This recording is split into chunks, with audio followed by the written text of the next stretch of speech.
My background has been outside of mining up until about a year ago when I joined Newcrest, but very similar industry in terms of working in oil and gas in many countries around the world over the last 3 decades. And I have to be transparent and be blunt that, as I've come into mining, it's been a bit shocking to me how few women are represented, particularly at the top of the house, but also that we need to do a much better job of recruiting women into our sector. I'm quite humbly proud that in Newcrest, at the exco level, there are 4 women and 4 men, which is amazing from a diversity perspective. And our board also has 3 women out of 7 being female. That being said, our overall percentage female in the workforce is still under 20%, which is far away from where it needs to be. We're doing a lot of things in our company, but we need to accelerate that journey to get talented graduates coming in, to make it a great place to work for men and women, and to make sure people stay throughout their careers. I've experienced lots of progress and things I've been able to contribute to in oil and gas, and looking to help bring some of that fresh perspective into mining as well.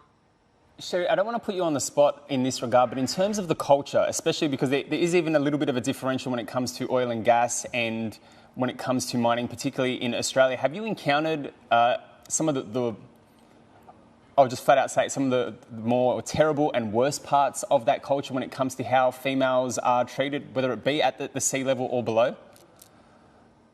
Look, it's a fantastic question. And again, if I go back over my 30 years of experience, I think like many of us that have been around for long enough, I've experienced many terrible things. And for many decades, and obviously even before I came out of university and into the workforce in the mid-90s, there weren't even ways to cope with these things. So the thing that really motivates and inspires me, and it's not specific to mining, I think it's a broader societal movement, is that we're getting to a point in time where I think people just don't want to put up with this stuff any longer, and that there's a groundswell saying that, whilst this is a societal challenge in terms of how do we make sure that all people can come to work being their complete selves and being respected and feeling physically and psychologically safe, it's now becoming an imperative for senior management teams and for boards to champion that. So, I make it a priority every day to bring that to the workplace and to help lead and role model in that sense. And I know all my EXCO members do as well. And I just urge companies out there to do the same with us.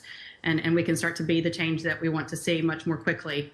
I've got a 10 and a 12-year-old son and daughter, and I'd love to invite them and encourage them to come into mining someday. So I'm excited about making it a place where I would feel great for them to have those sorts of careers.